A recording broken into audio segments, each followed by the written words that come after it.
और आज हम लोग स्टार्ट करने वाले हैं कार्बन एंड इट्स कंपाउंड।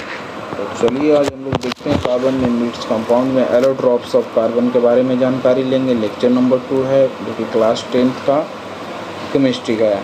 तो हम लोग लेक्चर नंबर 1 में पिछले क्लास में इंट्रोडक्शन लिए थे ऑर्गेनिक कंपाउंड के बारे में। अगर वो लेक्चर नहीं देखें तो उम्मीद करते हैं आप वो लेक्चर देख रहे होंगे।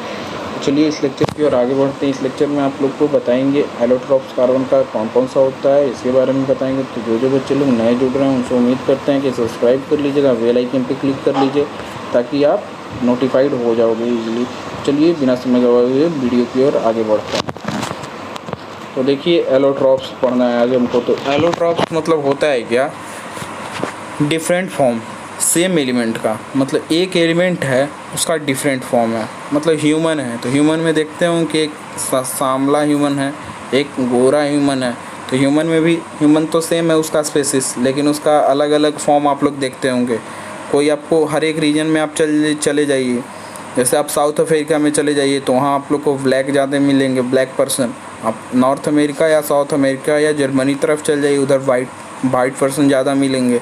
तो इसी है, मतलब एक स्पेसिस है मतलब, लेकिन उसका फॉर्म अलग अलग है। वही है यहाँ देखिएगा, सेम एलिमेंट है लेकिन उसका फॉर्म है जो कि अलग अलग है, डिफरेंट फॉर्म में। इस कारण से उसका केमिकल प्रॉपर्टी तो सेम होता है, लेकिन फिजिकल प्रॉपर्टी जो उसका बॉइलिंग पॉइंट हो गया, मेल्टिंग पॉइंट हो गया, उसका हार्डनेस हो गया, वो चेंज हो जाता है। तो इसी के बारे में हम लोग देखते हैं कि कार्बन का कौन सा एलोट्रॉप्स हम लोग को डिस्कस करना है। तो देखिए कार्बन होता है जो दो फॉर्म में एग्जिस्ट करता है। पहला जो फॉर्म होता है उसको हम लोग बोलते हैं क्रिस्टलाइन फॉर्म, दूसरे को बोलते हैं हम लोग एमॉर्फस फॉर्म। अब देखिएगा क्रिस्टलाइन फॉर्म और एमॉर्फस फॉर्म क्या होता है। जैसे आप लोग वुड ले लीजिए, एक वुड लॉग ले लीजिएगा, तो एक वुड लॉग में एक ही एलिमेंट से थोड़े ना बना हुआ होगा। एक एलिमेंट, एक तरह का एलिमेंट उसमें प्रेजेंट होगा, लेकिन एक ही कार्बन थोड़ी ना होगा। उसमें तो लाखों कार्बन होंगे जो कि अरेंजमेंट होंगे। अगर उनका अरेंजमेंट एक ऑर्डर्ड वाइज है, जैसे देखिएगा आपको एग्जांपल देते हैं। अगर एक कार्बन है वो ये देखिएगा एक कंटिन्यूअस चेन में प्रेजेंट है, या ये देखिएगा एक मैनर में प्रेजेंट है। मान के चलिए कि एक कार्बन है एक मैनर में प्रेजेंट है। आप लोग देखिएगा ये सब कार्बन है जो एक मैनर में प्रेजेंट है, तो इसको हम लोग बोलते हैं एक ऑर्डर्ड अरेंजमेंट है, जो कि एक पार्टिकुलर कार्बन के बाद एक कार्बन है। जैसे एक लाइन में आप लोग को देख रहे होंगे कितने कार्बन है, 4 to 5 कार्बन है। तो इस लाइन में भी 4 to 5 कार्बन है जो कि एक ऑर्डर्ड वे में अरेंज्ड है। तो उसको हम बोलते हैं क्रिस्टलाइन फॉर्म।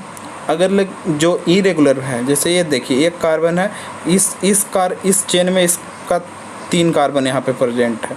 मान के चलिए इसका इधर है, फिर ये कार्बन इधर से जुड़ा हुआ है, फिर इधर से जुड़ा हुआ है। तो इसका जो ऑर्डर होता है, कार्बन का अरेंजमेंट होता है, वो अलग अलग होता है। तो कार्बन के बारे में हम लोग पढ़ रहे हैं। तो कार्बन जो होता है एलिमेंट है जो कि अरेंज्ड होता है दो तरह से, एक होता है ऑर्डर्ड वाइज, एक होता है इरेगुलर। ऑर्डर्ड वाइज फर्दर 3 वे में क्लासीफाई होता है। पहले को हम लोग बोलते हैं डायमंड, दूसरे को बोलते हैं ग्रेफाइट, तीसरे को बोलते हैं फ्लोरेन। जो कि फ्लोरेन है कुछ दिन पहले डिस्कवर्ड किया गया है, जो कि आप लोग को बॉल की तरह दिखता है। ये देखिएगा कोक है, कार्बन ब्लैक है और चारकोल है जो कि इरेगुलर, जो कि एमॉर्फस फॉर्म जो कि कार्बन का प्रेजेंट होता है। मान के चलिए कि ए है, एक कार्बन का इसमें एलिमेंट बहुत सारा कार्बन का इसमें बना हुआ है, और एक है क्रिस्टलाइन फॉर्म वाला जिसमें इसमें भी कार्बन है लेकिन ऑर्डर्ड वाइज अरेंज्ड है। तो इसका है जो कि 3 तरह का प्रेजेंट होता है, एक डायमंड होता है, एक ग्रेफाइट होता है, एक फ्लोरेंस होता है। जो कि फ्लोरेंस न्यूली डिस्कवर्ड ये इसका एलोट्रॉप्स है कार्बन का। तो देख लीजिएगा एमॉर्फस का 3 तरह होता है, एक होता है कोक, एक होता है कार्बन ब्लैक, तीसरा होता है चारकोल। तो चलिए नेक्स्ट स्लाइड पे आगे बढ़ते हैं।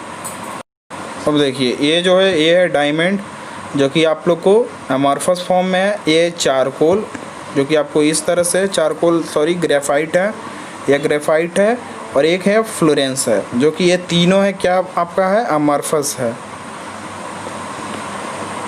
ये तीनों क्रिस्टलाइन है। ये देखिए ये तीनों है, ये आप लोग को है कोक, ये है कोल ब्लैक, और ये है चारकोल जो कि कोल से एक गेन होता है। तो ये देखिएगा ये तीनों है एमॉर्फस, जिसका अरेंजमेंट होता है कार्बन का वो इरेगुलर होता है। अब देखिएगा डायमंड हम लोग पढ़ते हैं। तो डायमंड जो होता है उसका जो स्ट्रक्चर होता है 3 डायमेंशनल होता है स्ट्रक्चर, जो कि 3D होता है उसका स्ट्रक्चर, नेटवर्क लाइक स्ट्रक्चर होता है, जो कि एक कार्बन है जो कि इस तरह से जुड़ा हुआ है, ये कार्बन है जो कि अगले कार्बन से जुड़ा हुआ है, ये कार्बन इससे जुड़ा हुआ है, उसके बाद इधर, तो ये टेट्राहेड्रल स्ट्रक्चर हो जाता है। इसका जो आपका डायमंड का जो स्ट्रक्चर होता है वो टेट्राहेड्रल होता है, और इसके जितने भी कार्बन होते हैं उसका वैलेंसी पूरा फ्री नहीं होता है, पूरा कंप्लीट यहाँ पे वैलेंसी होता है, इसमें एक भी इलेक्ट्रॉन फ्री नहीं होता। और इसका जो डायमंड का स्ट्रक्चर होता है वो कम्प्लेक्स हो जाता है काफ़ी, क्योंकि यहाँ पे regular tetrahedron 3D network complex network बनने के कारण, जो कि डायमंड इसी कारण सबसे हार्डेस्ट सबस्टांस जो कि आपको मिलता है, नेचुरल जो सबस्टांस है वो है। मेल्टिंग पॉइंट इसका हाई हो जाता है, क्योंकि इसका कम्प्लेक्स स्ट्रक्चर होने के कारण आप इसको ईजिली इसके मॉलिक्यूल्स को तोड़ के अलग नहीं कर सकते हैं। जैसे आप लोग को सॉलिड लिक्विड गैस में देखे होंगे कि सॉलिड का जो मॉलिक्यूल्स जो एटम्स होते हैं उनमें इंट्रामॉलिक्यूलर जो स्पेस होते हैं वो काफ़ी कम होते हैं, इसी तरह से इसमें होता है। इसमें जो आपका जो स्पेस होता है एलिमेंट का वो बहुत ज़्यादा कम हो जाता है। इसमें स्ट्रॉन्ग कोवैलेंट बॉन्ड होता है, फॉर्म होता है, इस कारण से इसका मेल्टिंग पॉइंट बहुत ज़्यादा होता है। इसका जो हार्डनेस होता है वो बहुत ज़्यादा होता है, हार्डेस्ट नेचुरल सबस्टांस है डायमंड, जो कि आप लोग को हीरा जो आप लोग पढ़ते हैं, हीरा जो आप लोग को देखते हैं वो सबसे हार्डेस्ट है। उसको इसी कारण उसको कहीं कहीं जगह काटने का, मार्बल काटने में भी यूज किया जाता है। अब देखिएगा कंडक्टिविटी में देखिएगा किसका कंडक्टिविटी अच्छा है वो हम लोग देखते हैं। चलिए देखते हैं।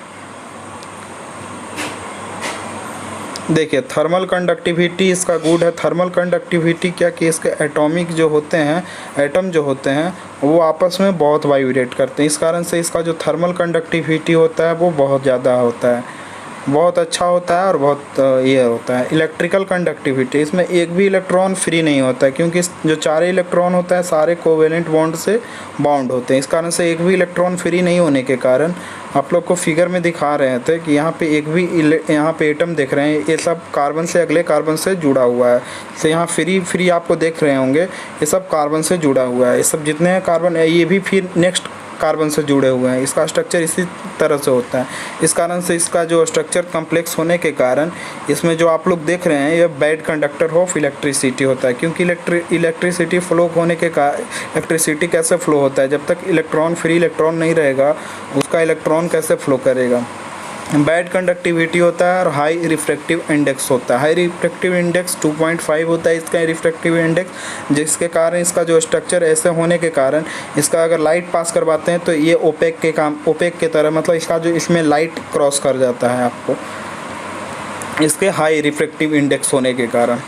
जैसे कि यहाँ पे देख रहे हैं, यहाँ पे आपका टोटल रिफ्लेक्शन अगर यहाँ से क्रॉस करवाते हैं तो ये फैलता है और उसके बाद क्रॉस होकर निकल जाता है, इसके फैलेगा इधर, यहाँ पे आया इधर आया निकल जाएगा, फिर उसके बाद यही हो जाता है यहाँ पे। अब देखिएगा यहाँ पे यूजेज ऑफ इंडेक्स नहीं, यहाँ पे यूजेज ऑफ डायमंड है, सॉरी यहाँ पे आप लोग यहाँ पे कट आउट कर लीजिएगा, यहाँ पे यूजेज ऑफ डायमंड है। तो डायमंड हम लोग क्या क्या यूज़ करते हैं उसके बारे में देखते हैं। तो इसमें देखिएगा कटिंग के लिए यूज होता है, क्योंकि ये सबसे हार्डेस्ट सबस्टांस है और इसमें पॉलिश करने में किसी भी चीज़ का जेम और स्टोन को पॉलिश करने के लिए इसका यूज होता है। बीइंग हार्ड होने के कारण इसको मार्बल और ग्लास को कट करने में हम लोग मदद आता है।